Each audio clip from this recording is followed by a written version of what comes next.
everyone, and welcome back to The Other Castle. Surprise! It's The Other Castle. I'm Andrea. And my name is Tom. And here on The Other Castle, we do the plot, lore, and more behind all your favorite video games, usually in a season, but right now we're just popping in to say hello, we miss you. Yeah, we really do, we are working really hard for Season 9. Yes, and it is coming soon. Soon, yeah. This summer. Summer 2024. Exactly. Thank you, Mr. Movie Phone. Yeah. Is that dated to say? Yeah. Yeah, a little bit. That's very Y2K era. Yeah. But it is happening. I am playing through some games. I played through one that was so much fun to kill things in. Yeah, you had a good I'm so time? excited. Yeah. Oh, that's so good. And then I was like, I'm not covering this one until later. I need to put this down and play something else. But lots of fun stuff happening. And just as an interim, hey, what's up? Hello. This is a game that we pulled from our Discord. Yes, we did. This is coming straight out of our game suggestions channel. Yeah, so if you want to join our Discord, the link is on the show notes and on our website, theothercastlepodcast.com. That's theothercastlepodcast.com. Also, there's a link to our Patreon. Patreon's free for the first week, and then it's $2 a month. Lots of extra bonus episodes, so you get surprises like this once a month. Yes, every single month, even in the off-season. But this is just because we were like, man, I had a really good time in Season 8, so I wanted to say thank you to everyone. Yes, and we have been growing so much since Season 8. That way we can give all of our new listeners something to hold them over until next season. Yeah, which is coming very soon. But this title was brought up on our Discord by a handful of our lovely Discord friends, so thank you to The Alligator, Zanny, Jacksonator, Rock and Roll Aaron Show, and Jay the Stray for calling this game out or bumping it in their requests. I did a blind scroll of our Discord on the game suggestions chat and went, we'll figure it out. I went 1, 2, 3, and I landed on this. So that's the power of Discord. And it also means that we do listen to you guys. Yeah, and if anyone else called this out, I apologize. That's who I saw when I just searched Little Misfortune in the search bar of that chat. So if anyone else one-upped it, thank you very much. It still happened. I honestly had never even heard of this game before they suggested it. Okay, me neither. That's the thing. Like, there are way more Steam players than you and I are. That's so very true. I feel like the breadth of games that they get to play and access and get into is much wider than ours. Well, now I'm just stuck always doing games for this show. Yeah. So you're locked in. I mean, that's exactly what happened to me. Because I Yeah. just played this game, Little Misfortune. I took Final Fantasy VII Rebirth as like my one game that I get to just play for me, and I ended up playing for 94 damn hours. That's stupid. It was a little bloated, I'm not gonna lie. At 94 hours, yeah. I'd imagine so. What the fuck? Still had some good fun with it, but yeah, that was a little too long, to be honest. Yeah. Ugh, that's ridiculous. I don't like that you did 94 hours doing anything. Yeah, I know. I didn't like having to do it for 94 hours either. How long is Little Misfortune? 2. 2! All right! Maybe 3 hours, yeah. If you get down on it and you're like, ooh, let me listen to all the voice lines. Yeah, probably about twice as long as this episode's gonna be. As we get into the episode, I do want to say there is going to be discussion of several types of abuse, and the trigger warnings will be listed in the show notes. So in 2012, married couple Natalia Martinsson and Isaac Martinsson founded Kill Monday Game Studio while they were living in Stockholm, Sweden. Before setting up a game studio, they had a lot of creative ventures like movies, music videos, and other fun shit like that. After establishing Kill Monday, they got to work on their first release, Franbo, which has also been brought up in our Discord. I was gonna say, that one sounds familiar. From Discord, yeah. Yeah. Natalia was the artist and creative, and Isaac was the programmer and composer and did kind of more the techie shit. Through their partnership, Natalia was established as the CEO and Isaac as the CTO of Kill Monday. They were completely self-taught, so setting up a game studio is truly a labor of love.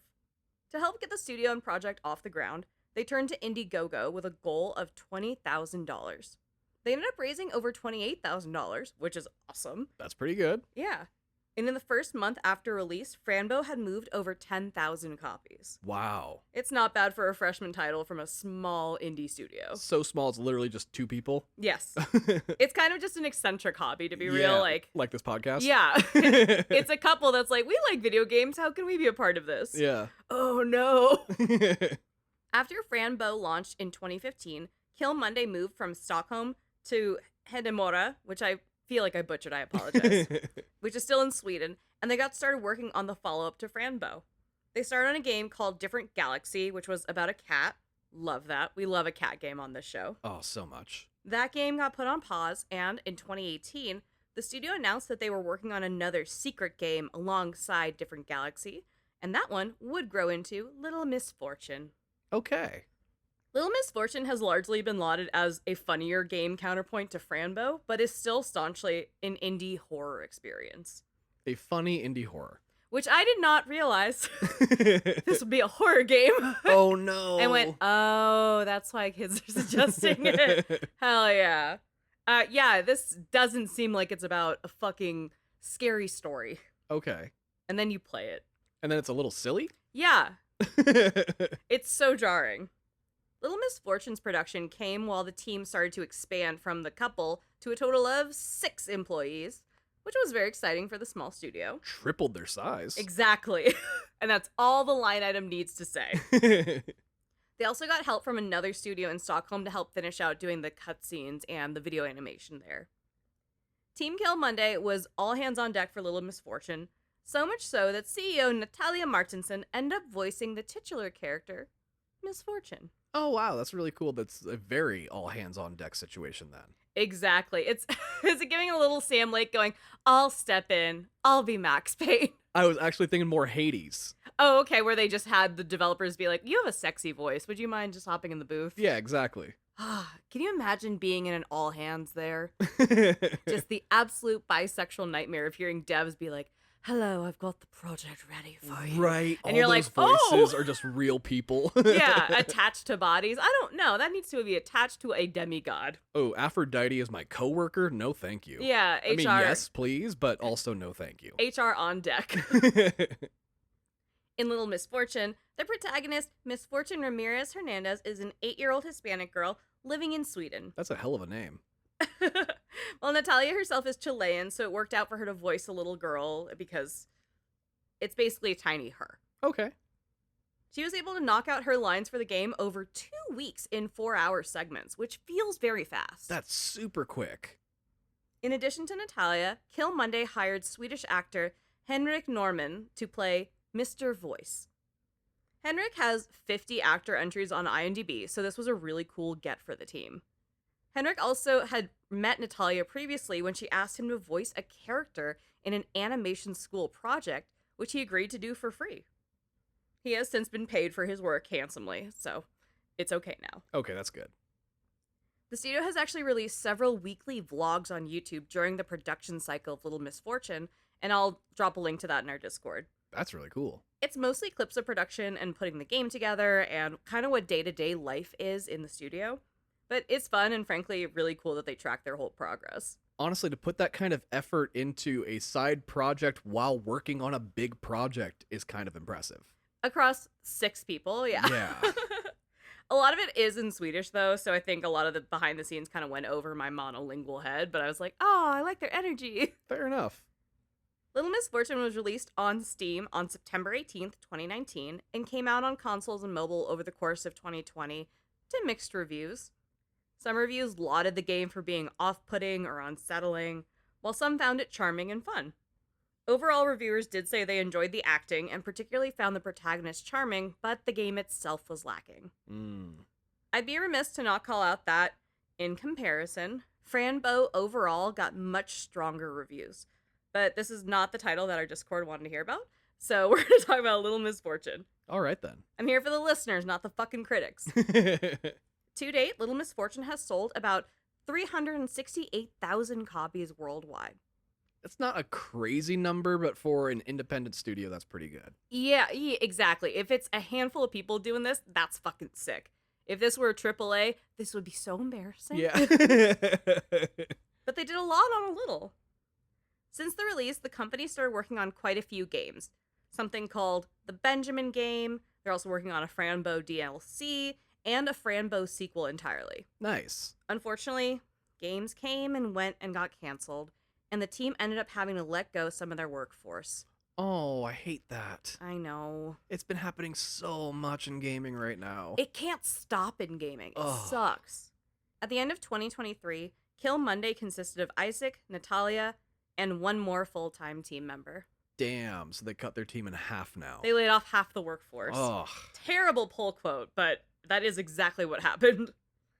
Lately, they've been focusing on merch and sales for Frambo and Little Misfortune, and have been kind of quiet about which game will actually be their next title. Yeah, because they're all busy fucking working. There's one guy just mopping in the background, you know? That's the third employee. Yeah, the one that's not in the marriage. Right. Anyway, Natalia has said that they have a very long plan for a connected universe and beyond. Frambo and Little Misfortune definitively do exist in the same universes, and there will be some overlap with that game. But for now, we're just going to focus on this game. These remedy-loving motherfuckers. They're European. Yep. We start out on the Pacific North. I'm kidding. Oh my god. But this is Little Misfortune. The game opens on the underground. We see skeletons and loose bones rotting with worms crawling through their crevices in the dirt. The camera pans up to the surface, and we see a cloaked skeleton speaking to a fox, who is standing upright. The cloaked skeleton raises a bony arm out and points forward. The fox follows the direction and seeks a strange gravestone with mysterious symbols on it. The fox nods to the figure as the figure is swept away by the wind. The fox plugs in some headphones and walks over to the strange gravestone, pulling a small wagon behind him. Once at the strange gravestone, the fox puts its hand on it, and the strange gravestone glows blue. After a moment, the strange gravestone explodes and reveals a portal. The fox pulls the wagon and enters the portal. As you do. What wouldn't you do? Right. The next thing we see is a small, single-story home in the fall. They seem to be out in the middle of nowhere, just on the outskirts of the nearby town of Openfield, Sweden. It's October 11th, 1993, and the trees are hanging on to their last leaves. The camera lingers on the home as a warm male voice begins to welcome the player to the game. This is Henrik Norman, Mr. Voice, and this is his favorite part of the game. Mr. Voice says he'll be the host and humble narrator for the game. I'm not going to do that. I can't. No, that's an offensive accent. It is? A little bit. Really? You're not good at it. Oh, just because it's bad? Yeah. I'll take that. As I don't want to be unkind, but we can talk about the quality of my shit. That's fine. I'll take that on the face. Anyway, he's the humble narrator for the game. The rules of the game are simple. Play it until the end, and you'll be rewarded. It's how fucking everything works. Right. Man. Inside the house, we see a little girl, 8 years old, with a big pumpkin-shaped head and a pink beret. She's got brown hair and big brown eyes and is playing with paper dolls on the floor. Mr. Voice introduces us to Misfortune. She's a wonderful child from a not-so-wonderful family. She sprinkles glitter on her paper dolls, and Mr. Voice says that today is the day she will die. Oh, Jesus. Misfortune looks up and says, I can hear you, you know. Are you inside my head or something? Mr. Voice says, oh, well, okay. Yes. Misfortune says, okay, I'll call you Mr. Voice. What did you say about me dying? Mr. Voice says, oh, no one said that. Hey, anyway, I have a game for you. If you can reach the end of the game, I'll give you eternal happiness. Deal? Misfortune says, well, I guess I could give that to my mommy. It's a deal. As she agrees, we get a flash of her room changed. It goes from bright and sunlight and full of her clothes and toys and things to it being dark and decrepit and rotting and empty. So right out the gate, Misfortune knows she's in a video game? No. Oh, okay. You said that Mr. Voice said if you make it to the end of the game. Yeah. I don't think she knows she's in a game. Okay. I don't think she knows she's in a video game. She thinks she's in a game. Okay, that this whole thing's just going to be one big game. Yeah. Okay. But she doesn't think she's in a video game. Fair enough. It is 93. It's 93. She's not like, oh, I'm Pong. Yeah. From Pong. Once the room comes back to being normal, Mr. Voice says, fantastic. Are you ready to play? Your first mission is to leave the house. Misfortune says, okay, I'm gonna do it.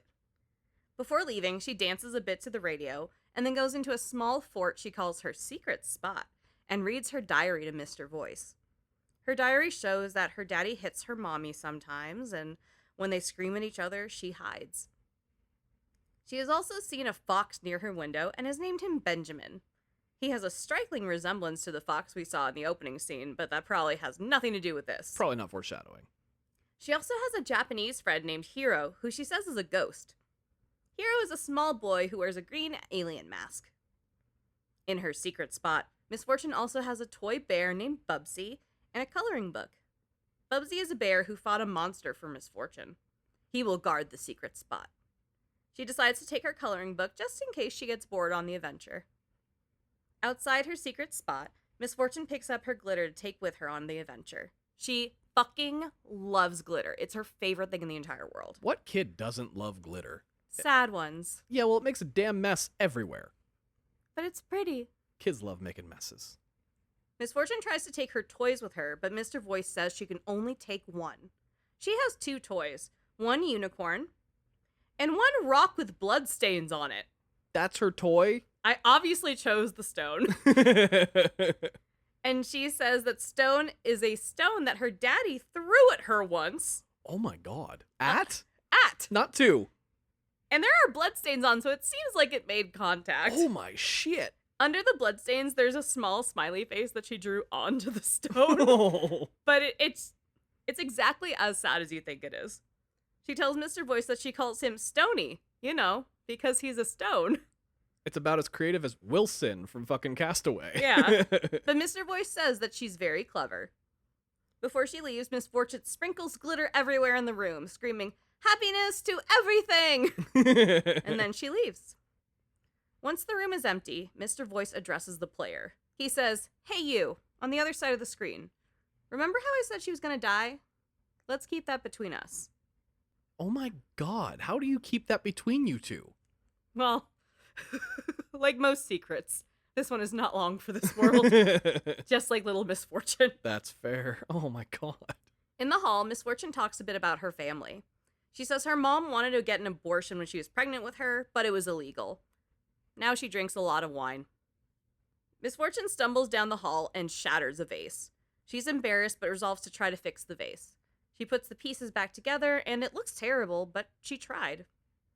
Miss Fortune comes up on a pair of moose antlers and says her daddy's friend was a hunter and shot this moose. His daughter, Erica, thought the gun was a toy and said bang bang to her mommy and daddy.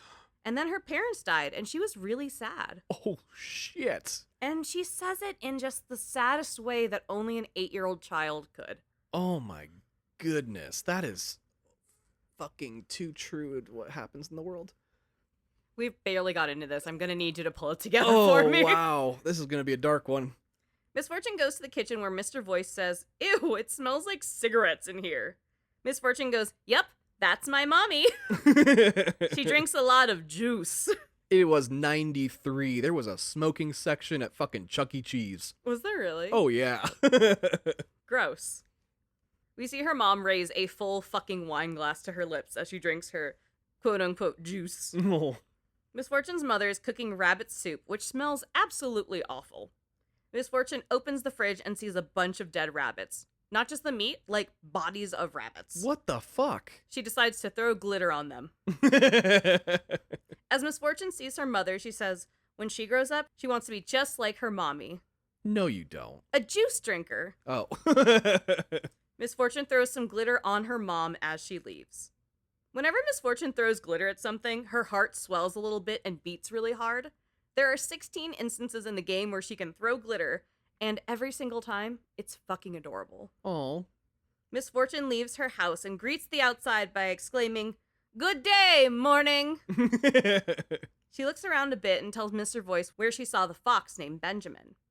She says he was right outside her window and that he's really cute. Oh. There is some ongoing undertone that Miss Fortune has a romantic crush on Benjamin the fox. Oh, that kind of cute. Yeah, like, Oh. there's stars in her eyes when she talks about the fucking fox. These fucking furries. She doesn't know. She's 8. She's figuring herself out. She's like, "What's up, woodland creature? You were bipedal for some reason.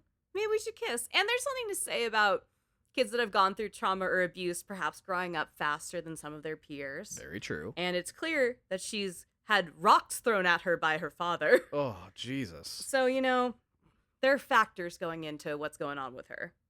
Mr. Voice tells her not to trust the fox because they're all criminals. Miss Fortune says a fox criminal is very silly. Is this Zootopia? She comes to a car parked on their lawn and says, "This is where Daddy often sleeps." There are skid marks from the road to the parked car. Oh, there's so many implications. It appears her daddy also likes to hit the juice just like her mommy does. Yeah. Mr. Voice tells Misfortune the rules of the game. He says there will be choices through the game. There are no right or wrong answers, just consequences. And when you beat the game, the prize of eternal happiness is all yours. The next mission is to cross the road. Misfortune says she can do that, so she looks to the left and to the right for cars, but halfway through the road, the world shifts again like it did in her bedroom. Instead of being in the middle of the road, she's in a desolate, dark landscape with rotting trees and bones. She's standing in the middle of a cracked circle in the ground that's glowing red. It only happens for a moment, then she's back in the world she knows. She says she saw a monster. Mr. Voice assures her it was just her imagination. On the other side of the road, Misfortune sees a dead bird and throws glitter on it. I love the glitter. It keeps her going, you know? She keeps moving through the woods, and more birds fall dead at her feet. Jesus. In the distance, a thunderbolt hits a nearby farm and it sets on fire. From afar, she throws glitter on it. A satellite falls out of the sky and barely misses her. But she giggles, glitters it, and moves on. A satellite. She almost died from a satellite. Yes. She is just avoiding death barely every step of the way, and she's like, glitter. She's not named Little Miss Lucky. Yeah, that's fair. Bummer shit keeps happening around her. Is Miss her first name? Misfortune is one word. Misfortune is one word? Yeah. Okay. Farther down the road, Misfortune runs into a puppy with a party hat tied to a tree. He's a goofy little, crusty, curly, white dog. You know the kind. Oh, the crusty dogs. Mr. Voice tells her that she has to make a very difficult choice and be aware of the consequences. Misfortune can hear, play with the dog, or set it free. There are some branching narrative things, because I obviously have to play a game with branching narratives. Always. So we're just going to go with my decisions throughout the game for what it's worth, for better or worse, I suppose. I decided to play with the dog so we can share a nice time together. So Misfortune takes a ball and throws it at the puppy. She throws and actually misses the puppy, and the ball bounces off of the tree and hits Misfortune directly in the face, knocking her directly in the dirt. Oh my god. Unceremoniously, she gets up and is like, damn, that's crazy. And as she does, a branch from the tree falls and kills the puppy. Oh my god, she's got her father's arm. Oh my god! Jesus Christ. Misfortune is beside herself distraught. She cries and she's like, the puppy is broken and I'm broken and there's something wrong with me and life isn't fair. Oh, the puppy's way more than broken. Girl. Mr. Voice says, well, sometimes life isn't fair, but he's gonna be there for her. Sadly, the puppy is gonna miss the party now, so we should tell the puppy's owner, George, about the puppy dying. But first, glitter him. Well, Misfortune does take a moment. She's like, you're right. That's the right thing to do. And then she throws glitter on the dog. Hell yeah. She takes the dog's party hat as a symbol of their friendship. And then she steps in dog shit, looks down, and throws up on her feet. And throws up on it. I love her so fucking much. Oh, she is just a walking mess. Like so many little girls out there. Just constant peril. She is a disaster, and I love her. Misfortune makes her way down to the end of a pier, where she is picked up by a pack of crows and taken into the sky. Jeez. She screams and decides, I'm gonna get out of this. And she throws glitter in the birds' eyes, which confuses them. They let go, and she starts to fall.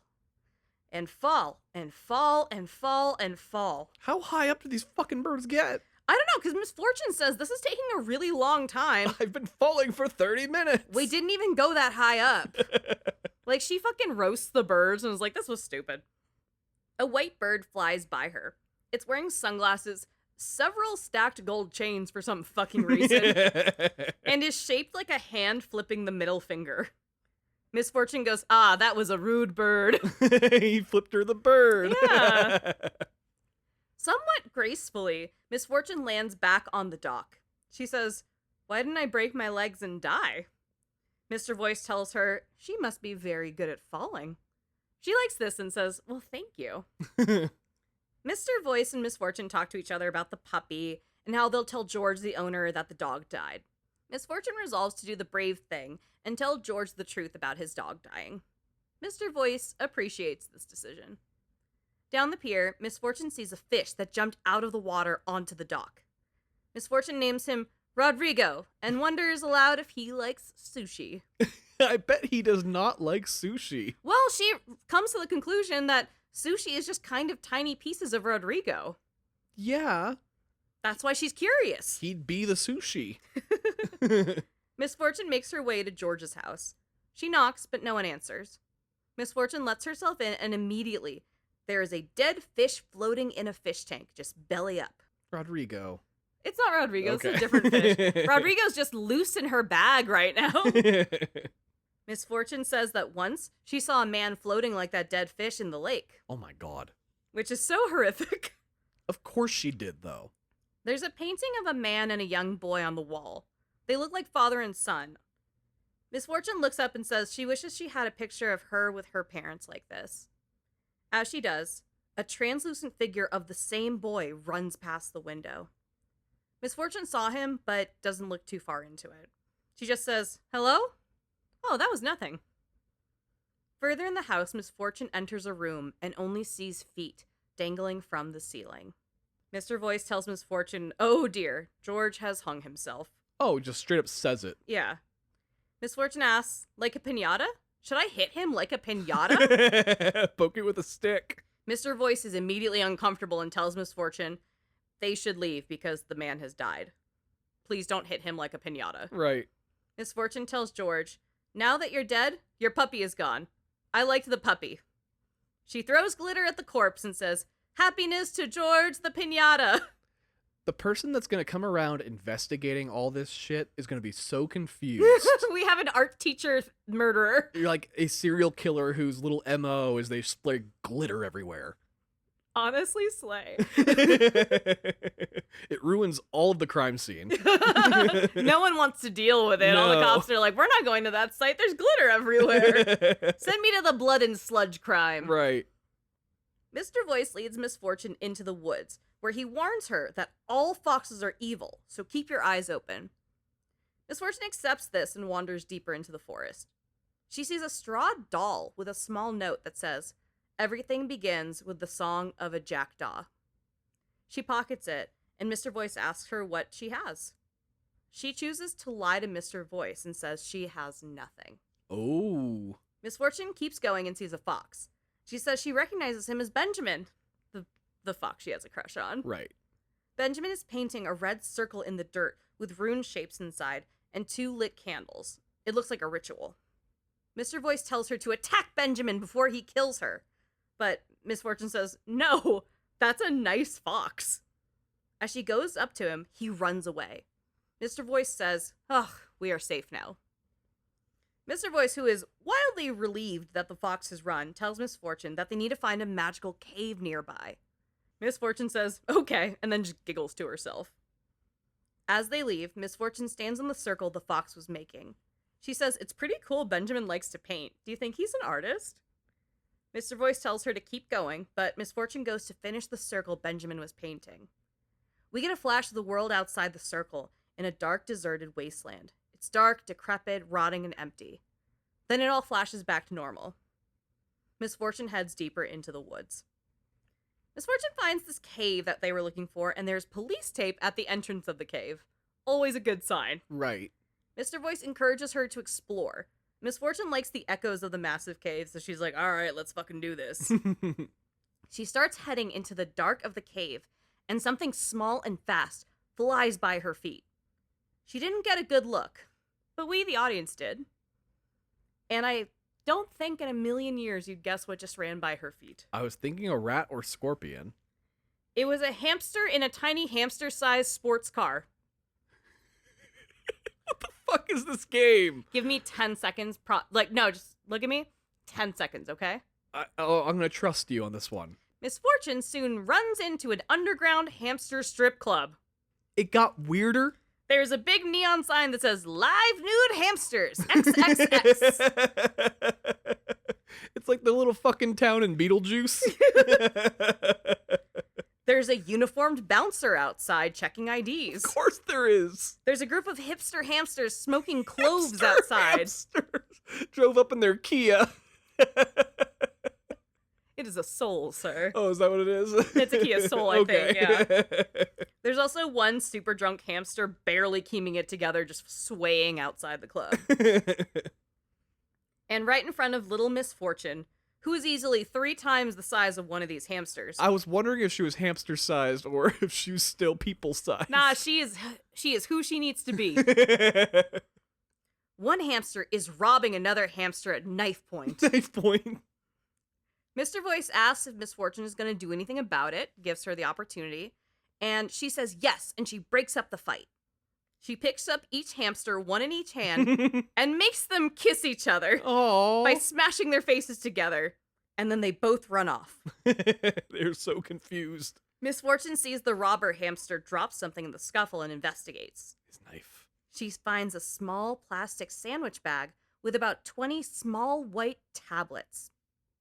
Oh my god, he's pushing drugs? Misfortune says, "Are those mints? I should try them so I can keep my breath fresh. Oh god, don't do that. I'm a little lady, you know." She keeps calling herself a little lady, which is the cutest fucking thing. That's adorable. Anyway, she houses a mystery pill, Oh god. and immediately her vision begins to blur. Yep. She says she's starting to feel real nice. And then she whites out. Oh god, don't just pick up loose pills and toss them in your mouth, everybody. Especially when you find them outside the hamster strip club in the underground. Dropped by the one that's robbing the other hamster. Misfortune goes into a dream drug sequence where friends she's drawn come to life and fly on a big rainbow with her. Holy shit, it's like the fucking elephant scene.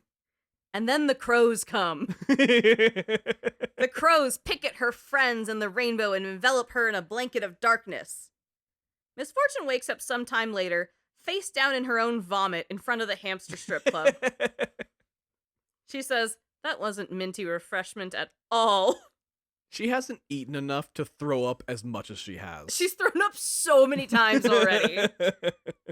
Mr. Voice checks in on her and she's like, "I'm okay. I'm cool. I'm a little lady." Misfortune loves to party, so she goes back to investigate the hamster club. She goes to the hamster bouncer and says, "Excuse me, could a little lady get inside?" No? Okay. Is it Damn. too small for her to fit inside anyway? There is a way to get in the hamster club. Really? Yeah. Okay. Misfortune talks shit to Mr. Voice before going deeper in the caves. She sees an older hamster lady complete with a pearl necklace, big glasses, and purple hair.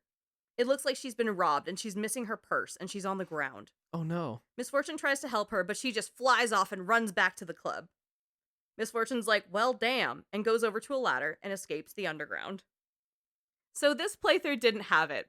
But when I was looking up things, I was like, could you get in the club? Yes, 100,000% you can get into the club. How? There's an alternative sequence where Misfortune can get into a dance battle at the hamster strip club. Not a stripper battle. And the first stripper you see is a presumably male-presenting hamster in like a thong, and it's so fun. Didn't you say she's 8? Yes. This is problematic. You look uncomfortable. I told you there's trigger warnings. This was not what I was expecting at all. What were you expecting? I don't know, a Little Nightmares clone? Okay, like, oh, a spooky girl runs into birds. Yeah. Which is happening. In addition to the hamster strip club and her accidentally maybe taking some Molly. Holy fuck. She needs to team up with Ness and the guys from Earthbound. They like their drugs too. Just do some fucked up kids doing drug shit. Yeah. That's terrible. I love it.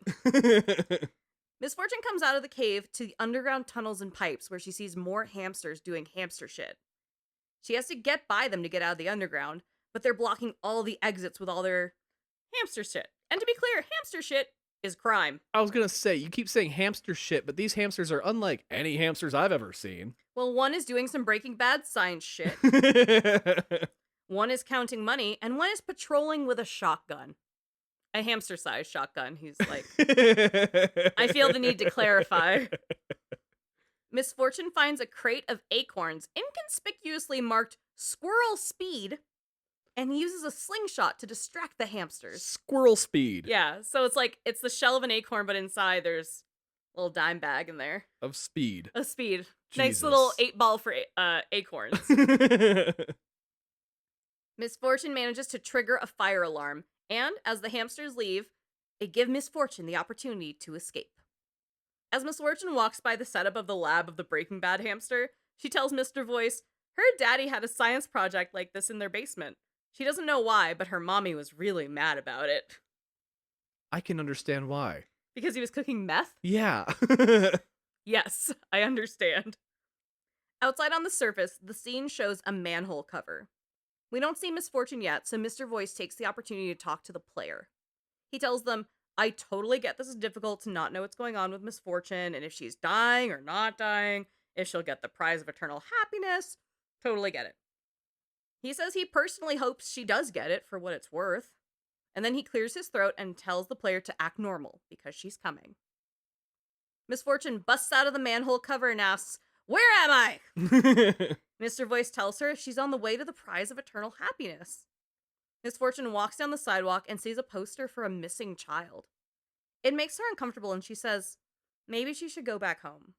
Mr. Voice assures her he can protect her, and she moves on. Just feet away from the missing child poster, Misfortune sees another girl around her age with the same hair as the girl in the poster. Her eyes, though, are whited out, and she's almost see-through. Oh, shit. Misfortune looks at her and says, hello, and, as a car passes, the girl disappears. Fucking ghost kid. Adults pass Misfortune, and they're all wearing white masks with smiles carved into them. Every adult she sees has this mask, and it's very like We Happy Few. Okay. Misfortune isn't fazed by this. In this world, the masks are very normal to her. She then sees Benjamin the Fox posting papers to a community corkboard. His signs say variations of hide your children with drawings of a forest monster. Hide your kids, hide your wife. I mean, yeah. Misfortune is so excited to see Benjamin and tells him, hey, if he ever wants to hang out, she's available. Mr. Voice scolds her, saying, foxes are dangerous. Stop trying to fuck the fox. Misfortune goes up to Benjamin and asks if he's a dangerous fox, which is a little flirty, and runs off. Are you a bad boy? Yeah. She's sad as he runs away, but Mr. Voice says this is a good thing because he doesn't want anything bad to happen to her, and he fucking hates foxes. Misfortune carries on, telling a train to slow down, you fuck. Mr. Voice tells her to watch her language, and she just replies, ah. On the walk through town, Misfortune asks Mr. Voice if anyone has won the game yet. He says, yeah, of course, and they lived happily ever after. Misfortune says she wants to win the prize for her mommy. She just wishes she could give her mommy some happiness. Misfortune cuts through a park and sees a big drunk seagull sitting in a sandbox. The seagull is holding a bottle and is shaking with hiccups. Misfortune says the seagull looks like Kevin's dad. He used to sleep in the sandbox next to the school. He didn't have any clothes on, and the police officer beat him with a stick. Oh my god, this town is fucked. It's pretty trashy, I'm not gonna lie. Oh my lord. Mr. Voice tells Misfortune to give the seagull Rodrigo, the fish Misfortune picked up earlier. Misfortune figured that's the fair thing to do, so she throws Rodrigo the fish to the seagull. It hits him in the face, and he picks it up and eats the whole fish in one bite, leaving the bones fully intact in a skeleton. Now the bird, he liked sushi. Yeah. This breaks Misfortune's heart because Rodrigo was her friend. Oh. She picks up her friend's bones and says she'll bury him later. Then throws glitter on it. Fucking glitter. In the park, Misfortune finds another straw doll with a note and she pockets it. Once again, she hides this from Mr. Voice. At the park entrance, Misfortune sees more notes from Benjamin with the warning, hide your children, and drawings of a forest monster. Mr. Voice says it's bad and should be killed with fire. Fucking hate this guy. Misfortune says, no, she sees some real artistic talent in these. Mr. Voice and Misfortune end up at a pet cemetery, and Misfortune sees more missing children posters. One shows a girl we'd seen earlier in town, and the other looks just like her Japanese friend, Hiro. Misfortune is sad, but Mr. Voice distracts her with a game. He tells her the prize is in the grave for the goldfish, and gets Misfortune a shovel. She gets ready to go grave robbing. What the shit? We left the strip club, now we're going grave robbing. Again, 8 years old. Misfortune goes grave to grave, seeing stones for, like, the first pug to strangle a man, a beloved but departed magpie, other pets that aren't goldfish. She even sees one open grave and decides to bury Rodrigo the fish. She delivers a eulogy stating, "Rodrigo smelled like a fish. I like that in a fish. He was nice. I hope he liked me. Bye, Rodrigo." Bye. After the funeral, Misfortune finds the grave we're looking for, and it says, Mr. Bubbles. Classic fish name. There's a small box in the grave, and Mr. Voice congratulates Misfortune on finding the prize of eternal happiness. Misfortune goes to open the box, and instead of eternal happiness, there's a note saying, "I stole your eternal happiness. Signed, Benjamin." What a dick. No. But, you know, for her, maybe being with Benjamin would be eternal happiness. Oh. Mr. Voice takes the opportunity to say he knew the fox was trouble. He stole the prize. Misfortune is so sad because she really wanted to win the prize for her mommy, and now she doesn't know what to do. Mr. Voice says they must find the fox and get her happiness back. Misfortune agrees to the plan, and they head back into town to look for Benjamin. At the gates of the pet cemetery, Misfortune sees Benjamin, and she confronts him, saying, "Did you steal my eternal happiness? Not cool!"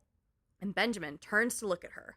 In that moment of them together, the world around Misfortune and Benjamin breaks away into the gray, deserted wasteland we've been seeing in flashes, where the world is dark and decrepit and rotting and empty. Just as the world shifts back into the one we know, Benjamin runs off, leaving a frightened and bewildered Misfortune behind. Mr. Voice tells Misfortune to run after him because he stole your prize. Misfortune says she's really disappointed in Benjamin. Benjamin left a small straw doll again, this one with a note saying, "When unloved children in darkness search for what they have lost, for why they're in pain." When Mr. Voice asks Misfortune if she's found something, she straight up lies to him and says, "No, you're imagining things." Again. She stays lying, and I kind of fucking love that for her. Don't trust this fucking voice. Back in the woods, Misfortune finds what looks like a strange gravestone. It's got red carvings and strange runes on it. She tells Mr. Voice, this isn't a normal stone. She reads a message carved onto it that says, "The game of death is what feeds the shadows of the beyond." Then, Misfortune takes a piece of the strange gravestone out for herself that has like a rune carving on it, and as she does, the message disappears. She's like, "Damn, that's crazy." She damn that crazied it. Then she pockets part of the rune. Further down, Misfortune finds a hole in the ground with some leaves like poorly laid over it, like a trap. What, like a punji pit? Basically, yeah. Like they have in Tony Hawk Pro Skater and the Vietnam War. Right. But anyway, Mr. Fox is like, that's gotta be where the fox went. Go down there, it'll be safe and fine. Misfortune figures, all right. And she falls down the hole face first. Oh, gosh. She wakes up underground and calls to Mr. Voice, but doesn't hear back from him. Down here, the ground is dirty and there's hay everywhere. She immediately finds a needle in a haystack and exclaims, "She found a needle in a haystack." That quickly? She then immediately loses it. I love that she found it so fast, but then immediately lost it. She's brilliant, but she's kind of an idiot, and I love her. Oh, that's great. Next, she finds a full display for a perfume bottle called Fox Repellent. She pockets this as well and continues through the underground. Eventually, Misfortune sees Benjamin digging a hole. He walks to her, and Misfortune cries out to him. He pushes past her and runs away, leaving Misfortune face down in the dirt again. The screen goes black, and we hear Mr. Voice complaining about what he's gotten himself into. Oh, shit. That she's such a mess. Maybe it was a mistake choosing her for this. Oh, what the fuck? I mean, he saw her eating glitter. Who does that? It's not natural. As his rant winds down, Misfortune wakes up face down on the sidewalk in the city. She asks what's happening, and Mr. Voice pretends to be relieved to hear she's okay. He tells her that Benjamin attacked her, and he told her that the fox was evil. But they still need to find the fox and take back the Eternal Happiness Prize. Misfortune decides they should find out where he lives. Thankfully, Mr. Voice did a quick Google search, and they call it a Google search, and found out that Benjamin's cousin is in the zoo. Miss Fortune can take the bus, go visit Benjamin's cousin at the zoo, and get Benjamin's address, and get Miss Fortune's eternal happiness back. Solid plan. Assuming that the cousin's gonna cooperate. Right? On the way to the bus stop, Miss Fortune goads Mr. Voice about just being a voice in her head. He tells her he's not just a voice, and he bends and breaks a lamppost on the street to prove his power. Oh shit, he's God. Miss Fortune actually misses this entire thing because she was busy tying her shoe. That kind of annoys Mr. Voice. Back in town, Miss Fortune sees another missing child poster. She recognizes the girl from her class. Mr. Voice says she's probably just a runaway that will go home soon. Miss Fortune does find some solace in this. As they pass the liquor store, Miss Fortune says her mommy takes her here all the time, and it's so boring. She tells Mr. Voice that sometimes her mommy sends her to buy cigarettes while she hugs men behind the dumpster here. How does she go buy cigarettes? Are you really gonna gloss over that her mommy needs her to go away while she hugs men by a dumpster? That was just kind of par for the course with Mom at this point. Well, it was the 90s, you know? They had smoking sections in Chuck E. Cheese's, apparently. Honestly, at this level, Mom's depravity does not surprise me. She just loves her juice, okay? Right. Miss Fortune looks around and sees the arcade next to the liquor store. She tells a story about getting left there overnight by her mommy and scaring the shit out of a security guard who thought she was a raccoon who broke in. Overnight. Isn't that so... Like, I know it's a dream and I know it's literally like an episode of the OC, but what a nightmare. But still, like, this is the most negligent fucking parent I've ever heard of. He calls her a wonderful child from a not-so-wonderful family. Yeah, but still, so was Matilda, and her parents weren't this fucking bad. And she at least got powers. Yeah. This girl just gets puke. And, like, falling face down into shit. This poor girl's nose is destroyed. She gets a fucking voice in her head, visions. She is not having it. She's not okay. She's No. also coming down from Molly. So she's probably really sad about it, too. Oh my god. Here in town, there's also a white mask store with the slogan, "Let's face it, sometimes we're just too tired to smile." That's the full name of the store? That's like the tagline of the store. Okay. I thought, let's face it, that was good, but then you just kept fucking going. Just a really long title for a business. There's a billboard with even more missing kid posters. Miss Fortune is scared, but Mr. Voice assures her the kids will all turn up. She accepts the assurance, but doesn't seem to genuinely believe him. At the bus stop, Miss Fortune giggles about a street called Dickens Road, which I get, that's funny. Dickens. Miss Fortune sits down at the bench because her feet are too tired from walking all day, and she's a little lady. The bus comes and Miss Fortune finds herself a seat. She tells Mr. Voice that her Japanese friend Hiro is keeping her company for the ride. She reminds Mr. Voice that he's a ghost, and he's always saying, "Kiri wa doko de suka?" I looked this up, and a friend told me it means, "Where is the fog?" Where's the fog? The fog. Fuck, we haven't had any fog yet in the game. This is just dark. Now Oh, you're introducing no. weather conditions! Ah, shit. This fog does not sound like it's going to be a good thing. Miss Fortune looks out the window and sees one cow take a massive dysentery shit on the face of another baby cow. What the fuck? We're in the South Park game now for no reason. Oh my god, this game is way stranger. Yeah, the humor I'm seeing, but like it's not humor that I was expecting. What, fart humor? Yeah, like diarrhea dumping cows on each other. This is fucking bizarre. Well, Miss Fortune knows that, and she says unlucky things seem to happen all the time. Oh. Are you okay? You seem bummed. We just have to keep going. Then the bus driver announces the zoo is the next stop. Miss Fortune is so excited to go inside, but she doesn't have a ticket. Mr. Voice asks if she has any ideas on how to get in for free. Miss Fortune tells Mr. Voice that sometimes her mommy shows her boobies to the guy at the store for free food, Oh my god. but she doesn't have her boobies yet, so that might not work. She is 8 years old. Please don't try it. Miss Fortune resolves to destroy property and throws Stony through a window display to distract the ticket taker. Miss Fortune shatters the display, runs over to retrieve Stony, again, her friend, the bloody Good. rock, Yeah. and manages to sneak into the zoo while the ticket taker is distracted by this. Mission accomplished. Stoney was also going to have her DNA all over it. Or at least her daddy's. Oh no, yeah, you're right. If it hits her, Yeah. that's her blood. Ugh, what a bummer. Mr. Voice says, "Isn't this wonderful? We'll get to see so many caged animals."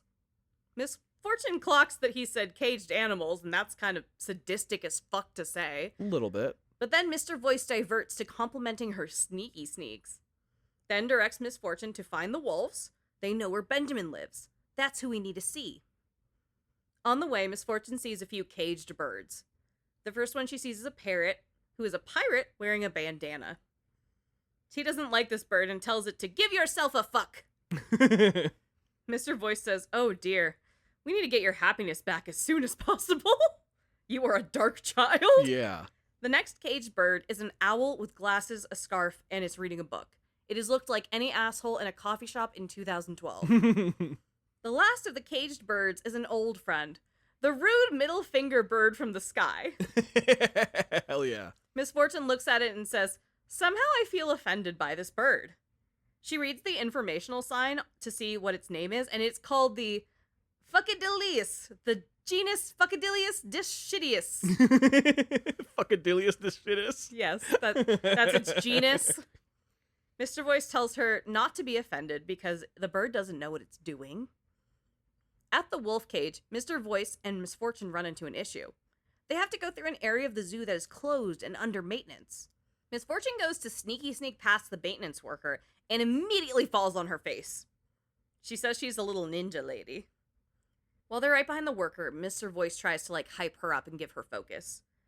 Mr. Voice tells Miss Fortune, "Now wait for her to turn her back to you," and Miss Fortune finishes the thought by saying, "And then I kill her from behind."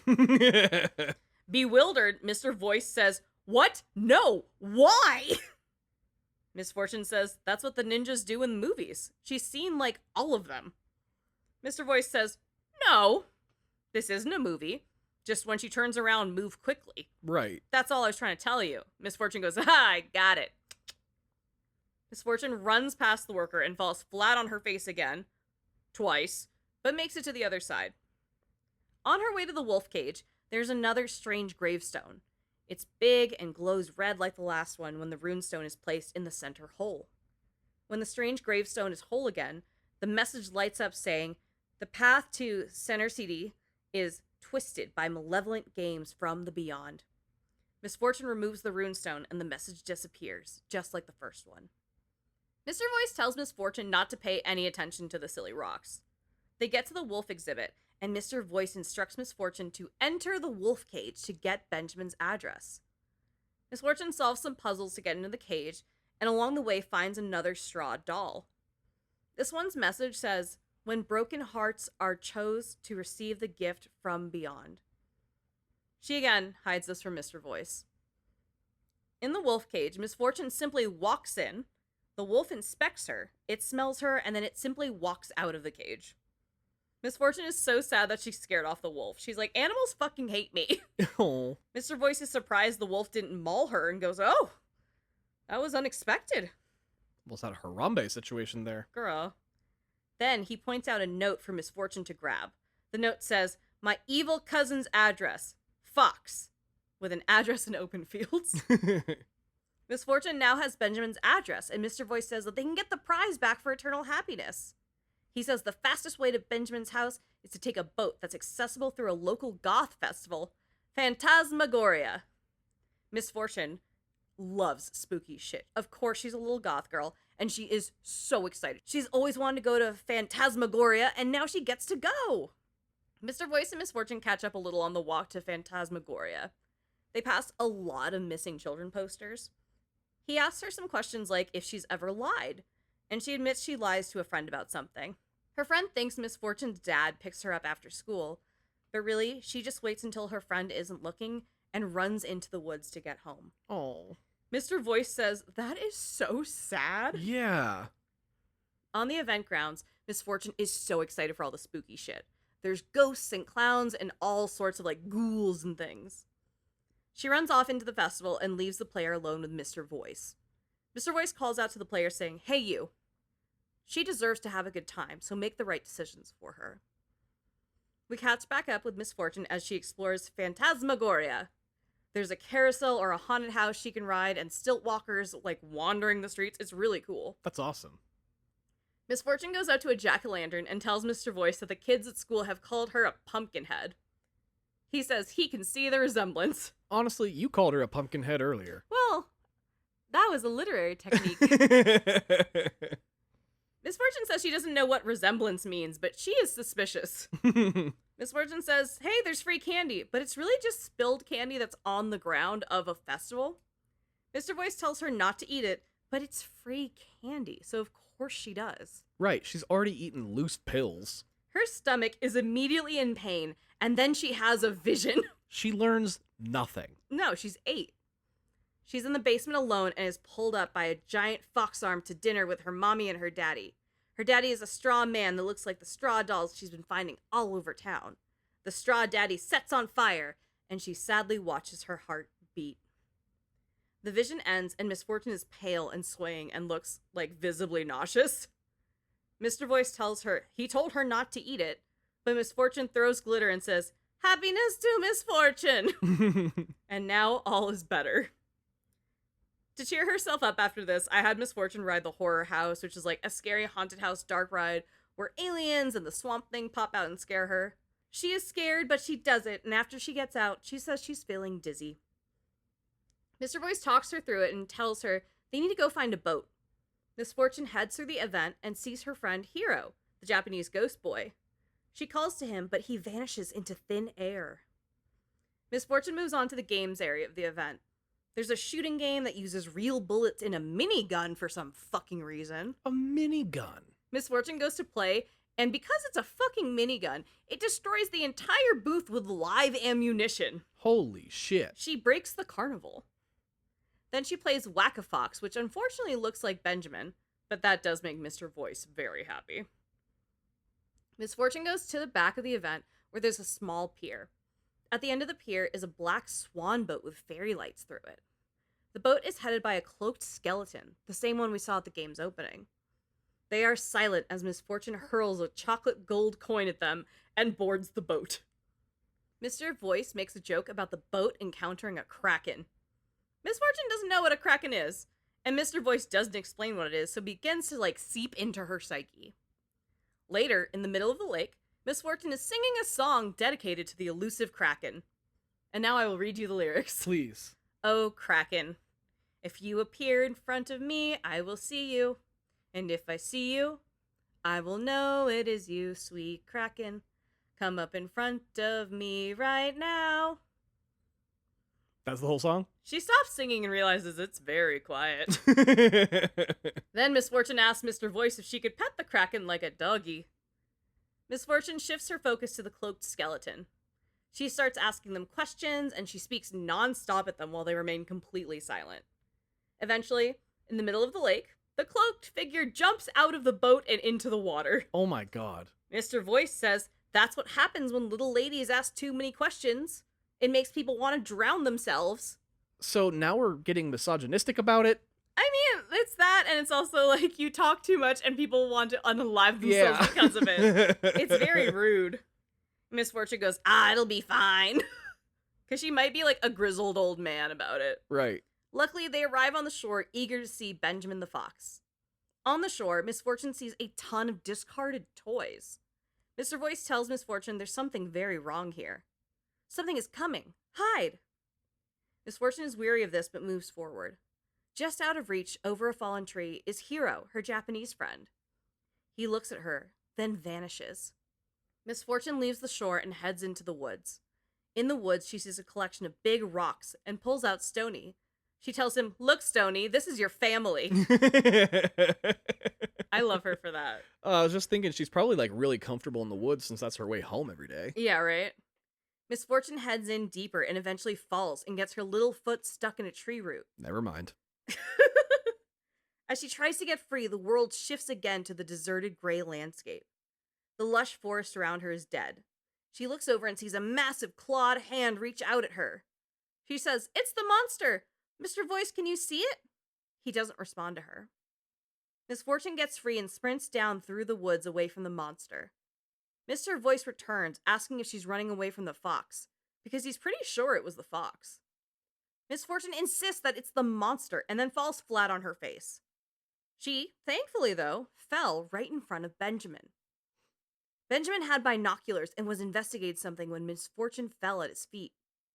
Mr. Voice tells Misfortune not to move, but she gets up with Benjamin's help. Mr. Voice tells Benjamin not to touch her, and Misfortune scolds Mr. Voice for this. Benjamin looks around and sprints away. Misfortune calls after him before chasing him.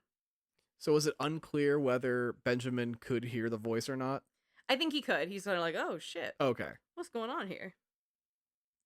As Misfortune runs through the night, Mr. Voice begs her to slow down. He doesn't want her to get hurt. She eventually runs into another runestone with a bear trap near it. Mr. Voice gives her an I told you so, like you're running around, there's fucking bear traps, and he warns her not to hurt herself. Also, I'm just gonna throw it out there, I think the fox is behind this.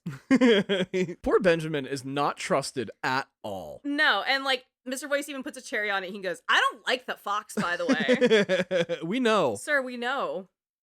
Misfortune looks at the bear trap and thinks about her stuffed bear, Bubsy. He lives in a world of fantasy where there are no bear traps. He's going to be very sad to know about the bear traps. And if he would go in the woods, he would see this and not know he's dying. Now she sees Bubsy being killed by a bear trap. Oh. That's how it is. He's dead. Bubsy died. Mr. Voice asks what she's talking about. Misfortune says, Bubsy, I'm talking about Bubsy. Before leaving, Misfortune places the runestone in the strange gravestone, and as she does, it glows red. There is a message that reads, the illumination of Primeve will dissolve the filth of the beyond. Misfortune is unable to remove this runestone, and the message doesn't go away. She then finds another straw doll, this one with a message saying, the games you enjoy, you can have them all. Mr. Voice and Misfortune continue on their journey through the woods. Mr. Voice asks Misfortune if she believes in magic, and she says no. Daddy said the only magic came from acid. What the fuck? From acid? Yeah. I was like, what is he, Mr. Dursley? Nah, he's a fucking druggie. Yeah, his Breaking Bad set pissed off mommy. Oh, he gets his drugs from the fucking hamsters. Misfortune says, the only acid I know is when I lick batteries. What the shit? That's not any safer, really. Don't you just want to save this little girl? Oh my goodness, honestly, with what Mr. Voice told us at the beginning, that outcome might be the best for her. Mr. Voice notices the storm clouds are coming in. Misfortune says she doesn't like getting her feet wet. She's a little lady, you know. They come up on a cabin and it's got to be Benjamin's cabin. Mr. Voice tells her he'll wait out here, but if she sees the fox, she should run. Misfortune heads inside, and as she does, she tells herself, be brave, Misfortune. The cabin is small and messy. Misfortune still has a bit of a crush on the fox and is like, oh, he's cut so much wood. He's probably so masculine and muscular. He's a real fox. Hey. She finds a VHS player, because again, it's 1993. Oh, right. And watches the tape that's already in the machine. It's of Benjamin building a tent outside and a monster coming up behind them. Misfortune recognizes it as the monster she's seen before. She finds Benjamin's diary, which obviously she snoops in. I don't know why you wouldn't. Right. In his diary, Benjamin tracked being asked to go to this area for a dangerous mission. He's been hunting a parasite that has had so many victims. He's been leaving dolls for the victims around town as a warning to the children. His code doesn't allow him to directly interfere with children in this reality, so he's just doing his best to do an awareness campaign. He talked about seeing the parasite, and that's the monster Benjamin saw on the tape. She reads on and sees that Benjamin saw the parasite was a demon entity called Morgo, and Morgo likes to play games. Morgo has been hunting children and taking them away, and Benjamin is here to stop it. Morgo has been going after a girl named Misfortune. Benjamin vows to save her, but Morgo is very scary. The drawing of Morgo that Benjamin made looks just like the monster Misfortune has been afraid of. Oh, shit. Benjamin details watching Misfortune and being weirded out that she was watching him, too.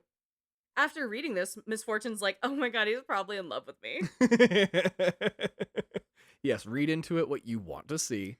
Benjamin also has a partial food journal where he details eating mushrooms that he found in the woods and having really bad farts, but then was like, honestly, fuck yeah, mushrooms make my stomach feel warm. That's why it's farting so much.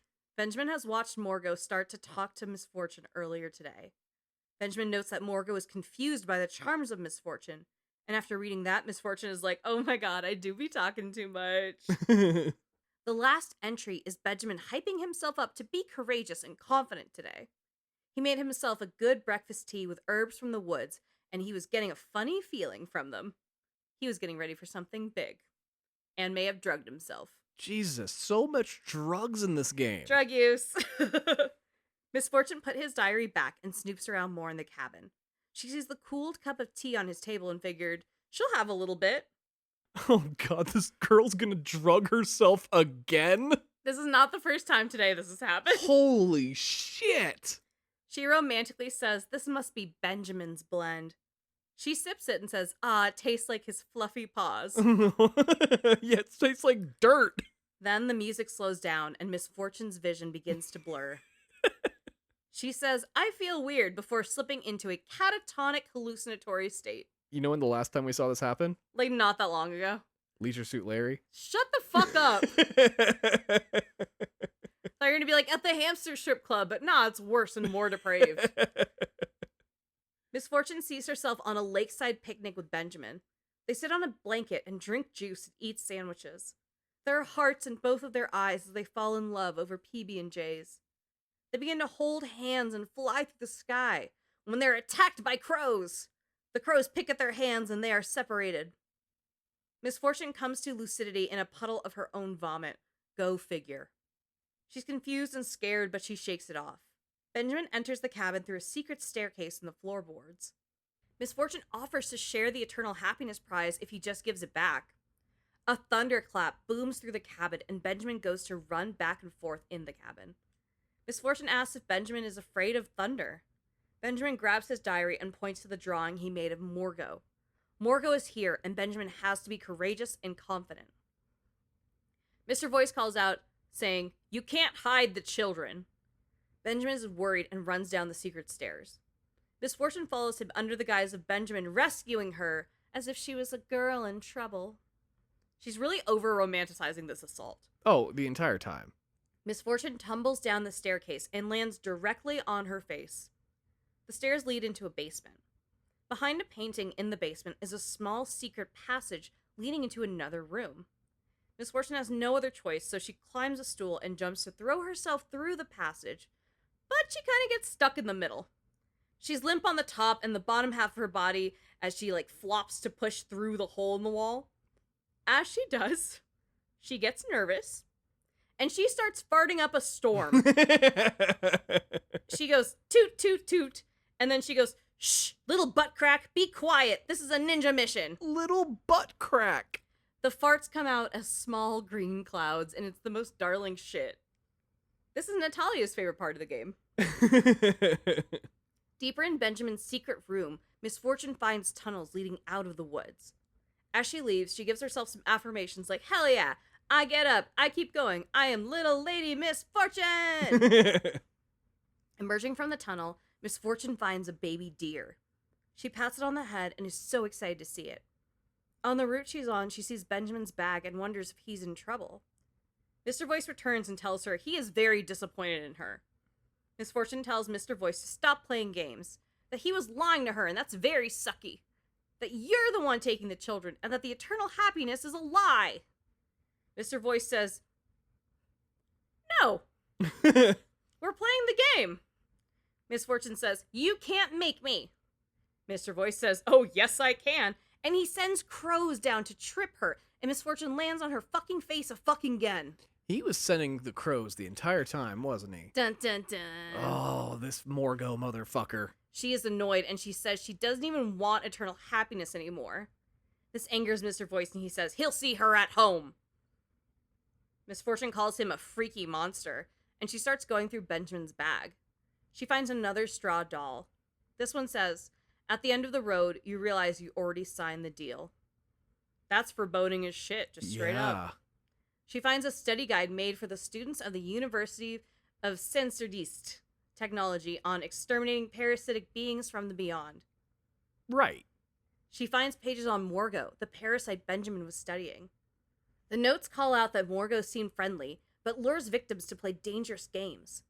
Large flocks of crows will appear near the parasite and act as the eyes of Morgo.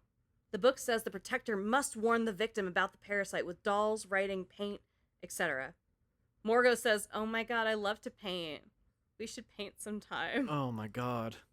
There's one final section about defeating Morgo, but it's torn. Misfortune sprinkles glitter on all of this before she jogs on. Benjamin comes out of hiding and goes to his bag after Misfortune is far out of sight. Alone, Misfortune heads to the train to go home. On the train station board, there's a drawing of Morgo with the message, "Beware." Misfortune takes some time in solace, knowing that is Benjamin trying to warn her. And she fucking loves Benjamin. Oh, shit. Misfortune waits for the train, and while she does, she decides to talk to herself. She envisions another version of her dressed in a Ren Fair dress, and she pops up on the bench and asks how Misfortune's day was. Misfortune recounts her day with Mr. Voice and Benjamin. She concludes saying she doesn't like being alone. Ren Fair Misfortune tells her, "You go, girl," as real Misfortune gets on the train. Misfortune sits alone on the train and works on her coloring book for a bit before getting bored. In a flash, she sees her friend Hiro across the seat from her. She says it's such a coincidence they're on the same train. She had a fight with the voice in her head. Although it's probably not a voice. I think it's a monster. She asks Hiro if he's ever heard voices in his head. Lightning flashes and the windows of the fucking train are fogged with the message, "Be aware of the consequences," written like in the fog on the window. In English this time? Yeah. Okay. Hiro repeats the phrase, "Kiri wa doko desu ka," to Misfortune.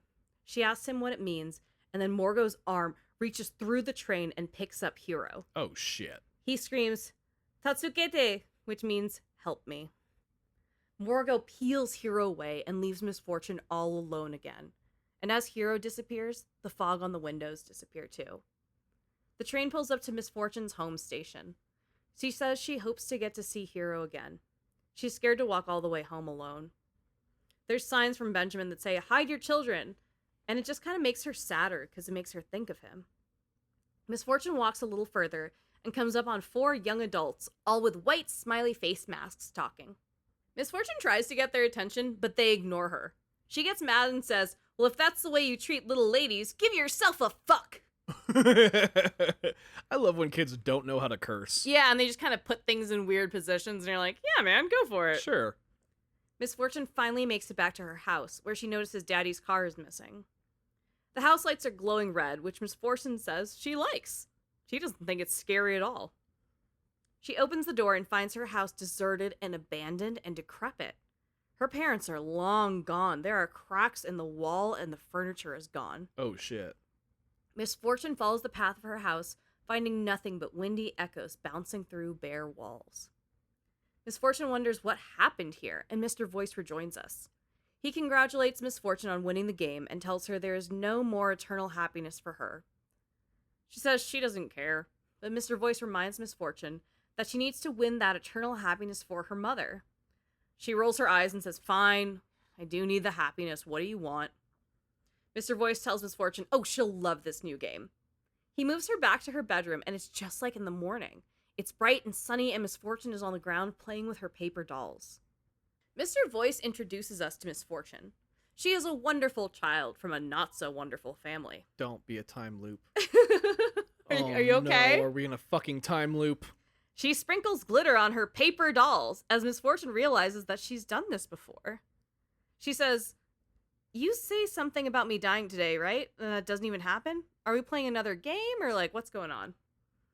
Mr. Voice gets a little panicked but promises her eternal happiness. Misfortune says, "No deal!" She refuses to play, which angers Mr. Voice. Eventually, Misfortune gets really sick of his shit and tells him she'll play if it involves Benjamin. And maybe you leaving me the fuck alone. She then eventually does resolve to play the game one more time, as long as he promises to leave her alone. Misfortune runs down the hallway, breaking the vase again. Misfortune gets annoyed and she says, "I'm not playing this game again." The world goes dark, then Misfortune's house goes from full to decrepit and red again. Mr. Voice tells her they'll play a different game. The house rumbles with Mr. Voice as he says, "Knock, knock, who's there?" Misfortune runs back into her bedroom. It's nearly empty except for her secret spot. She knows he won't be able to find her in there, a pillow fort in an otherwise empty room, so she goes in to hide. In her secret spot, Misfortune hugs Stony. Mr. Voice tells her to open the door because they have a game to play. Misfortune tells him she doesn't want to play with him anymore and to leave her alone. Mr. Voice breaks down the door in his Morgo form and tells her that his game is the only thing keeping her alive. Misfortune calls bullshit and tells him she will live forever and there's nothing he can do about it. Morgo tells her to stop talking about the fox. The fox has been trying to take Misfortune away all fucking night. Misfortune is so sick of his shit and tells him to go away, and she's fucking over it. She doesn't say fucking, but like basically. Right. Morgo tells her this is only the beginning and rips the blanket off of the roof of the fort of the secret spot. Morgo grows from 10 to 20 feet tall. He tells her she is a plaything, a collectible he'll play with for eternity. Her room is suddenly on fire and the walls are all crackling around her. Benjamin comes through the window and Morgo tells Benjamin that Misfortune belongs to him. Benjamin waves his spear at Morgo and defeats Morgo with a well-timed attack. The world whites out as we hear Misfortune's screams for Benjamin. Misfortune is now asleep, face down on her bedroom floor, which is kind of nice to know that's just how she is. She's always face down. She wakes up and stands up and says everything is back to normal? Maybe? Benjamin saved me. Everything is back to where it was. It's on color. It's not on fire. Everything is back. There's a straw doll on the floor with a note that says, "Morgo is coming. Open your eyes. He's the voice in your head, driving you mad." Misfortune's like, well, shit, now I know what to call Mr. Voice. Thanks for the diagnosis, I guess. Misfortune leaves her room, calling for Benjamin. She walks by the vase, which had cracked, but has been put back together. Her mommy isn't in the kitchen cooking like usual, though. Misfortune goes outside, calling for her mommy. Outside by Daddy's car, Mommy is talking to a police officer. She's holding her arms for comfort. Misfortune says, "Hello? Mommy? Please don't ignore me." The mommy and the officer start to look see-through, like she can't really see them. Oh, shit. Misfortune cries and figures this has to be a bad dream. Then she walks to the road where she sees her body under a tarp right in the pathway of where Daddy pulled in to park the car. Fuck no. No. Fuck. Oh. She's been dead the whole time. Fuck. So many things. Wow. Oh, from the beginning I was getting Sixth Sense vibes anyway. Like seeing dead children, but oh my fuck. Okay. Are you sad? Yeah, I'm sad. That's fucking devastating. Well, the Discord wanted it, Tom.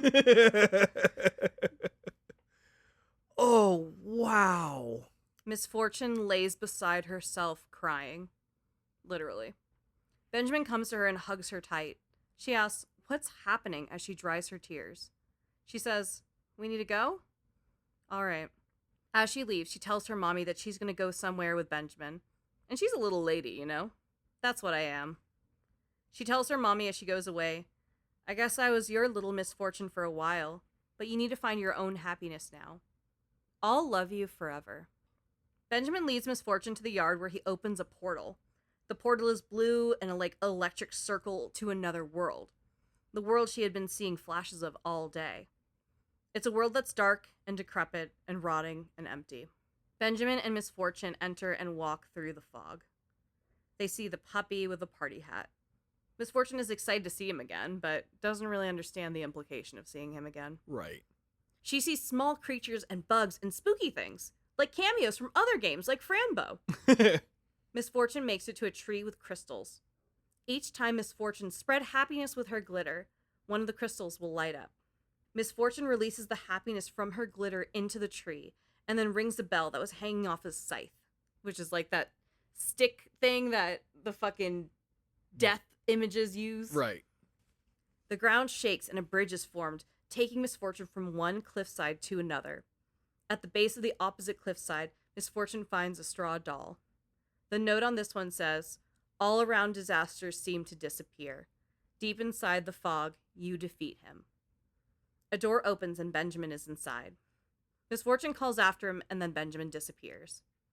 The cloaked skeleton comes to the door. The cloaked skeleton asks who Misfortune is. They then invite Misfortune through the doors and disappears. Misfortune follows the cloaked skeleton through the doors. The doors close, sealing Misfortune into the underworld, as we hear her ask, "What is this place?" Oh my god. Back in open fields, the glow of the glitter happiness from the crystals travel across the sky, over Misfortune's family home. The police officer leaves Misfortune's mommy. She's alone now, and the happiness from the glitter starts to land on her and in her heart.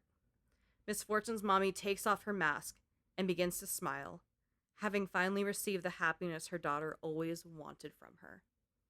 Well, fuck me. And that's Little Misfortune. So cute. Oh my god. I was having a great time until the end there.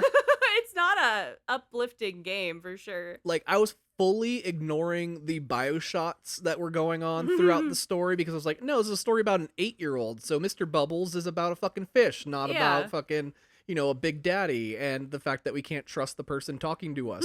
But like, damn, I should have been saying it because this shit was dark enough.